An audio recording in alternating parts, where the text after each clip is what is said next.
crianças! Vamos começar mais uma semana de aula com a graça de Deus. Hoje é dia 11 de maio, né? Terça-feira. E nós vamos fazer hoje as páginas 232 a 246 de História. Nossa, professora, é muita página. Não, não é. A maioria são textos, tá? Só para a gente ver um pouco mais sobre esse assunto, que é nossa rua, nosso bairro, falarmos um pouco mais sobre moradias. E lá no finalzinho as atividades, então não se preocupem que é bem tranquilo, tá bom? Bom, nossa rua, nosso bairro. Em que rua e bairro fica a sua moradia? Vocês sabem o nome da rua e o nome do bairro de vocês? Sabem? Não? Bom, por exemplo, a rua da minha casa é Rua das Paineiras, o meu bairro é Residencial Bosque Sul.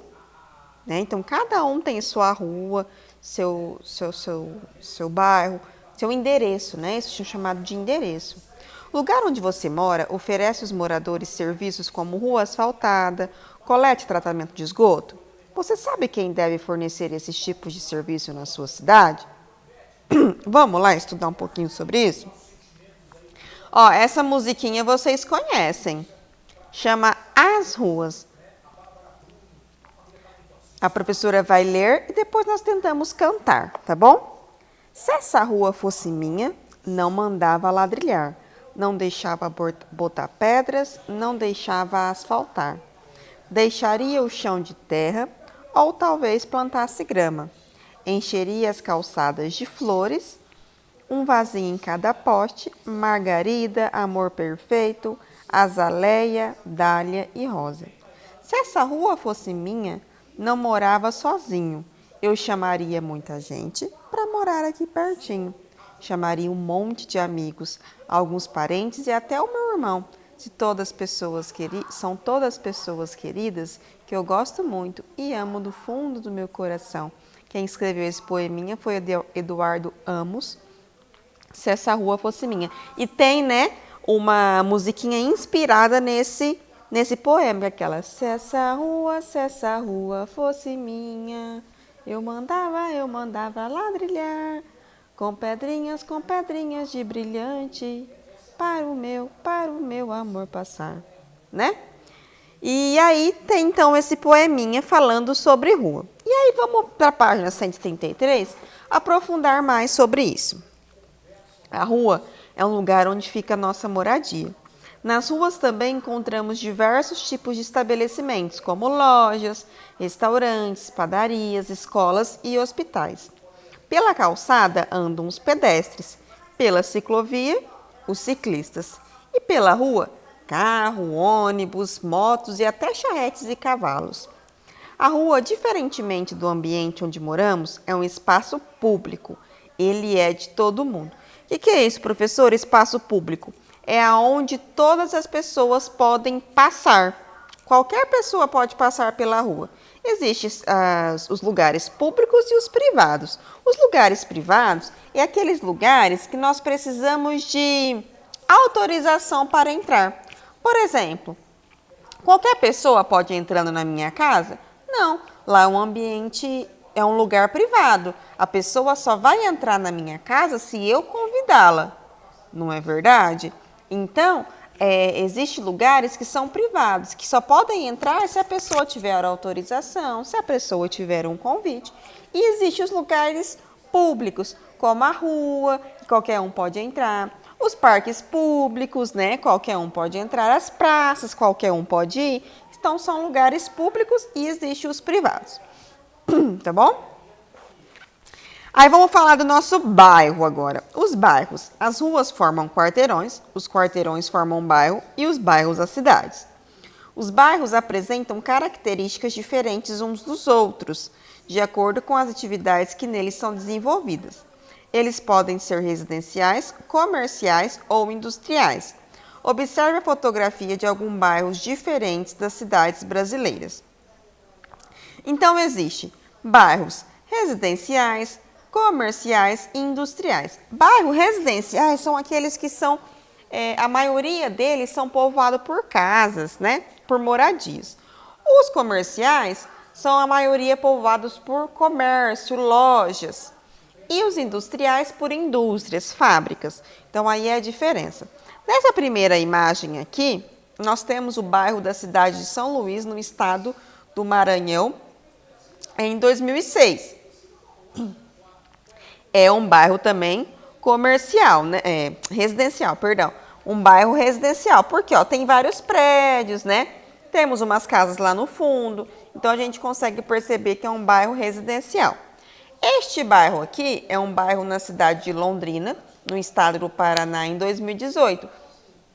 Também é um bairro residencial, com mais residências? Sim, mais residências que o bairro de São Luís. Mas também é um bairro residencial. Nós temos prédios, temos casas, mais povoado, mas é um bairro residencial. Aqui embaixo, na letrinha C, nós temos o bairro da cidade de Macapá, no estado do Amapá. Já percebemos que é um bairro comercial. Olha aqui que é a lojinha que nós temos aí. O que é comércio, né? Então, é um bairro comercial. É onde a maioria dos estabelecimentos são comerciais e não casa. E aqui, na letrinha D, nós temos o bairro da cidade de Porto Alegre, no estado do Rio Grande do Sul, que vocês podem perceber que é um bairro industrial, é onde tem várias indústrias, né? Aqui nós não temos comércio, não vemos casa, vemos somente as indústrias.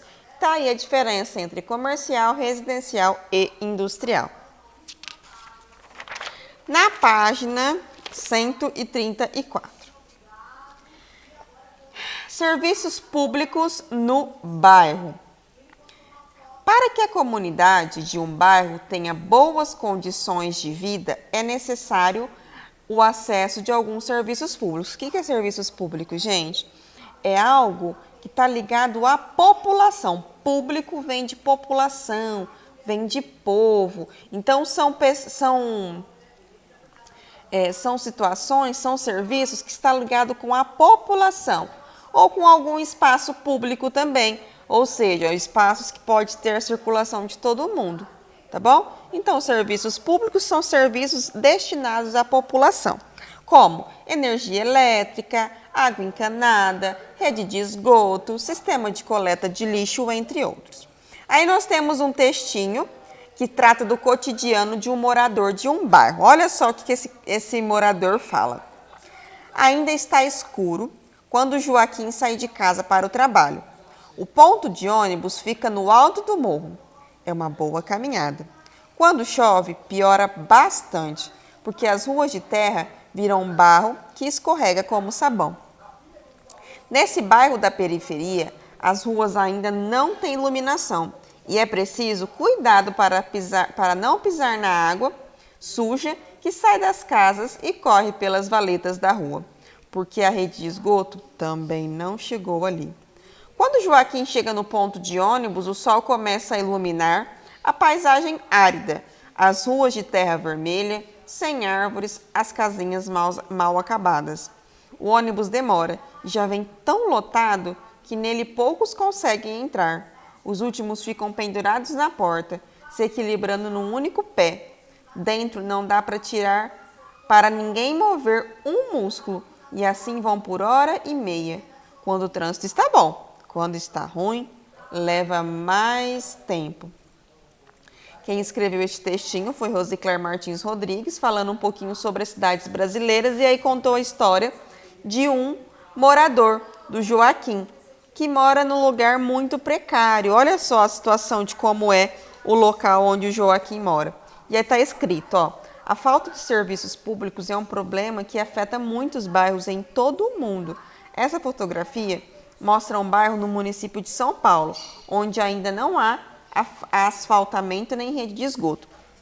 Então, esse bairro, essa foto desse bairro, retratou bem como se fosse o bairro que o Joaquim morava. São bairros, gente, que não chegam esses serviços públicos, esses serviços que são direito do povo, como tratamento de esgoto, rede de esgoto, por isso que o esgoto fica a céu aberto, assim, ó. Tudo que sai de lá dos esgotos da nossa casa vai parar nesse céu aberto. Vocês podem perceber que não tem asfalto, não tem asfaltamento, né? Neste textinho fala que o Joaquim sai e não tem rua, perdão, não tem luz na rua que ele mora, ou seja, então não tem energia elétrica. E isso é muito longe, raro acontece? Não, gente, graças a Deus nós temos isso na nossa cidade, na nossa casa. Mas tem muitos lugares no mundo que nós não temos. 235. O lazer no bairro.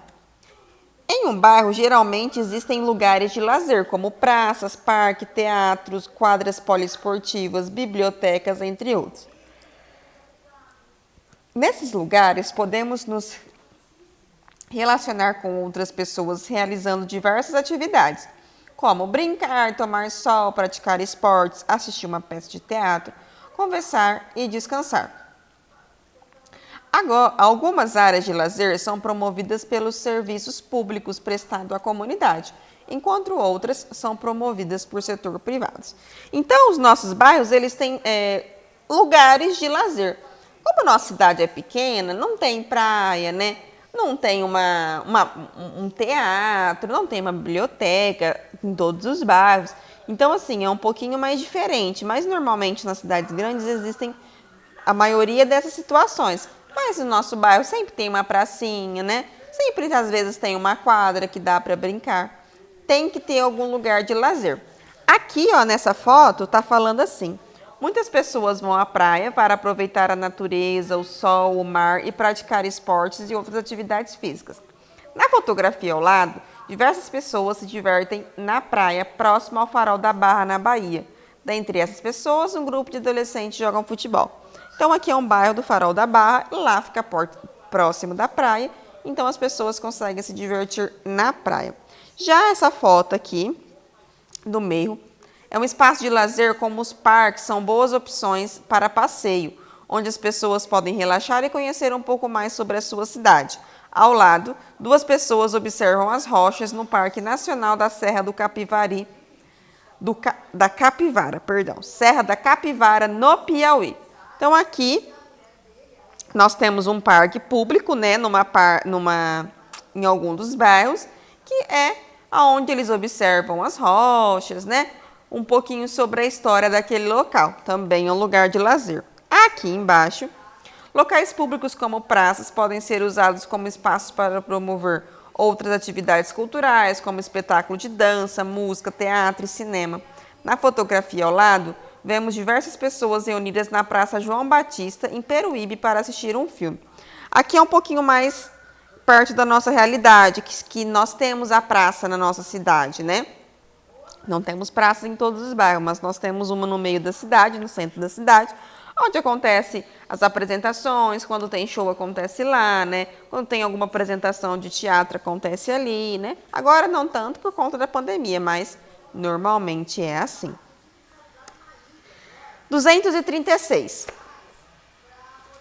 Deixa eu virar minha página aqui. Serviços públicos no bairro em diferentes épocas. Os serviços públicos são muito importantes no dia a dia das pessoas, porém, nem sempre esses serviços existiam nas cidades brasileiras. A energia elétrica, por exemplo, só começou a ser utilizada por volta de 1900. Antes disso, em muitos bairros, as ruas eram iluminadas com lampiões ou não eram iluminadas. Olha só, lá antigamente os serviços públicos não existiam, né? E que até hoje ainda tem lugar que não existe, mas antigamente era mais comum, não existia energia elétrica. Aí nós temos uma imagem, gente, olha só que legal, essa imagenzinha aqui, ó. Os acendedores de lampiões eram encarregados de acender os lampiões das ruas ao anoitecer e apagá-los quando amanhecia. Na imagem ao lado, um acendedor de lampiões na cidade do Rio de Janeiro em 1910. Não existia energia elétrica, então o que eles faziam? Iam lá no lampião, colocavam fogo hora que estava anoitecendo e apagavam hora que estava amanhecendo. Olha só que interessante. Nesta mesma época, a maioria das cidades brasileiras também não possuía um serviço de água encanada. A água utilizada nas moradias geralmente era retirada de poços escavados nos terrenos das casas ou era recolhida em chafarizes públicos. Aí nós temos aí na imagem ao lado de 2004, chafariz de São José, construído para fornecer águas aos moradores na cidade de São José del Rei, atual Tiradentes, no estado de Minas Gerais. Então, antigamente, a gente não tinha água encanada. E aí, o que acontecia? As pessoas furavam um poço, que são aquelas aberturas profundas, que atingem a terra para atingir e captar a água que se acumula no subsolo. Geralmente, o poço tem formato circular e as paredes são revestidas de pedras, tijolo ou concreto para evitar desmoronamento. As águas retiradas do poço, antes de serem consumidas pelo ser humano, devem ser antes fervidas e filtradas para evitar doenças. Então, antigamente não tinha água encanada, as pessoas furavam lá a terra até encontrar um local que conseguia retirar a água daquele poço e utilizava daquela água para tomar, para fazer seus serviços domésticos, enfim. E a prefeitura, às vezes, fornecia aos moradores chafariz, né? Esse chafariz que nós vemos em praça normalmente, para as pessoas ir lá e tirar a sua água. Olha só como que era antigamente, né? 237. Todo bairro tem sua história. Todo bairro tem uma história. E essa história narra tanto a formação dos bairros, que pode ter ocorrido recentemente ou há muito tempo, como acontecimentos que marcaram a vida de seus moradores. Existem bairros, por exemplo, que se formaram próximos a uma indústria ou a uma estação de trem. Há aqueles que surgiram com base na divisão de um terreno ou de uma área onde antes era uma fazenda. E há também os bairros que surgiram de modo improvisado, a partir de agrupamento de pessoas com baixas condições de vida, que construíram suas moradias muitas vezes em locais de risco, como morros e encosta. O bairro do Recife, na cidade de Recife, capital do estado de Pernambuco, por exemplo, é um bairro muito antigo e desde a sua origem passou por uma série de transformação. Olha só o bairro aqui de Recife, lá na cidade de Recife, né, capital de Pernambuco. O bairro do Recife surgiu há cerca de 450 anos em torno de um porto construído para enviar e receber mercadorias. Ao redor desse porto foram construídos armazéns para estocar produtos e casas para abrigar as pessoas que lá trabalhavam. Naquela época, o bairro chamava Arrecife dos Navios. Por volta de 1640, os holandeses passaram a dominar a região, antes controlada pelos portugueses, e iniciaram uma ampla reforma no bairro. Além de novas ruas, foram construídos novos armazéns, prédios para administração pública. Nessa época, o bairro cresceu consideravelmente. Então, o que era assim, ficou assim. 238. Há cerca de 100 anos, o bairro do Recife passou por reformas que proporcionam várias melhorias aos moradores, como a instalação de transporte público, água encanada, além da ampliação de iluminação das ruas. A maioria na iluminação pública, por exemplo, permitiu que as pessoas permanecessem nas ruas até mais tarde, aumentando o tempo de convívio dela. Bom, enfim, resumindo tudo isso que está falando aqui, atualmente o bairro do Recife, conhecido como Recife Antigo, correspondente ao centro histórico da cidade, é um importante ponto turístico, cultural e artístico. Então, o nosso bairro do Recife ficou assim e é conhecido como um ponto histórico, ou seja, ele é muito antigo, ele conta um pouco da história da cidade de Recife, passou por transformações, mas ainda contém muita história, muitas lembranças nele, por isso foi considerado um ponto turístico. Bom, 239 vamos pular. 240 também, né? Porque são só algumas coisinhas a mais. E aí vem a 241. Desenhe no espaço abaixo como é a sua rua e a seguir desenhe como você gostaria que ela fosse. Aqui em cima vocês vão desenhar como a rua é de vocês.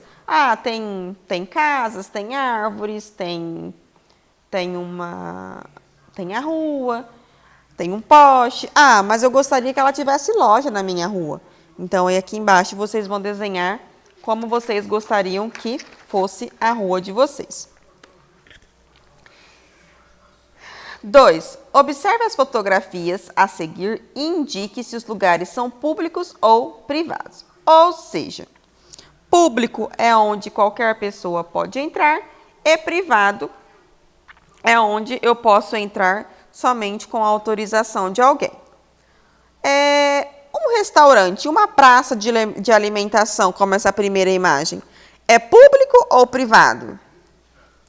Público, porque é uma praça de alimentação, eu pode entrar quem quiser. Por exemplo, a praça de alimentação do shopping, entra quem quiser. Então, é local público, não preciso de autorização para entrar. Num consultório de dentista, público ou privado? Privado, né? Você precisa marcar um horário, você precisa com que a dentista deixe você entrar, porque é o consultório dela. Então, isso é um local privado, eu preciso de autorização de alguém para entrar. Aqui embaixo, na nossa casa, mesma coisa, foi o que a professora falou. É um local privado, preciso da minha autorização para as pessoas entrar. Não vai entrando qualquer pessoa na minha casa, não é verdade? E embaixo, o museu. O museu é público, porque é um local que qualquer pessoa pode entrar. Qualquer pessoa pode ir lá visitar o museu. Então, é um local público. 243. Observe as fotografias da página 233 para responder as questões abaixo. Então, de 233, nós vamos voltar. Que são essas aqui, ó. Tá? Que nós falamos. Identifique em qual dos bairros representados a maior presença de residências e depois de indústria. Qual figuras existem mais residências? A nossa A e a nossa B, certo? Indústrias. Nós vimos que é a letra D. E estabelecimentos comerciais é a letra C. Qual desses bairros é mais parecido com o lugar onde se localiza a sua escola? Qual desses bairros é mais parecido com o lugar que localiza a nossa escola? Isso, o bairro C, que do lado da nossa escola tem casas? Tem, mas pertinho ali do nosso bairro tem lojas, tem padaria, né? Tem a praça, então é um bairro mais comercial. Quais são as principais semelhanças entre o bairro C e o nosso bairro? Isso que a professora falou. Tem lojas perto, né? Tem estabelecimentos comerciais perto. E qual a principal diferença? Vocês vão estar olhando lá a figurinha da letra C e vão estar vendo o que tem diferente no nosso bairro com aquela figura. Vocês vão colocar. Na 244. Observe as cenas a seguir e identifique quais são os benefícios, quais são as benfeitorias ou os serviços públicos que faltam em cada um dos bairros representados. Vocês vão colocar se falta iluminação pública, pavimentação de rua, rede de esgoto, arborização, limpeza pública, semáforo ou faixa de pedestre. Bom, na primeira figura aqui, ó, nós vemos que a menininha está sentindo muito calor. E ali está faltando qual serviço público? Isso, arborização, que vem de árvore. Os governantes deveriam ter plantado árvore ali para fazer mais sombra, fazendo mais sombra, menos calor e menos sol. Do ladinho, essa imagem aqui é onde está todo mundo passando, perigoso um bater no outro. O que está faltando? Semáforo e faixas de segurança. Mais um serviço público que está faltando aí nessa imagem. Embaixo, um senhorzinho andando à noite com medo porque está tudo apagado, não tem luz. O que está faltando então? Iluminação pública, certo? Está faltando iluminação. Por isso que ele está com medo, porque está tudo escuro. Do lado, o carro passando numa estrada de terra. O que falta ali? Pavimentação das ruas, ou seja, fazer as nossas ruas de asfalto, né? Embaixo, o que está faltando? Limpeza pública. Falta as pessoas colocar lixo, né? Falta os lixeiros vir recolher os lixos que já estão embrulhadinhos. Então, está faltando a limpeza pública. E do lado, o último, está faltando a rede de esgoto. Vocês podem ver que o esgoto está todo sendo jogado no rio aí. Não está sendo tratado. 245. Como vimos, os bairros passam por modificações ao longo dos anos para atender às necessidades dos moradores. Podem ser feitas a instalação de estabelecimentos comerciais, a construção de praças e quadras de esportes e de terminais de transporte público, por exemplo. Observe as fotografias abaixo e depois responda as questões. Então, nós demos duas fotografias. Essa aqui, vista panorâmica da Enseada de Botafogo, Rio de Janeiro, de 1889. E a mesma foto, mas tirada atualmente. Aí vem a perguntinha. Quais as principais mudanças que foram ser percebidas ao comparar as duas fotos? Isso. Aumentou a área construída. Tinha antigos casarões, hoje já não tem mais, é prédios. A área verde diminuiu. Na foto antiga tinha mais plantações, mais verde, mais mato. E agora não, porque foi construído altos edifícios, não é verdade? Em sua opinião, houve melhorias e por quê? Vocês vão colocar o que vocês pensam. E para acabar, leia o conteúdo sobre a história do bairro do Recife. Em seguida, numere os quadrados na ordem que as modificações no bairro ocorreram. Então, vocês vão voltar aqui, nessa mudança do bairro do Recife, toda a mudança que ele passou, e depois vão colocar a ordem que aconteceu essas mudanças. Qual foi a primeira mudança? Põe número 1. Qual foi a segunda? Número 2. E assim por diante, tá bom? Boa semana, boa atividade, fiquem com Deus.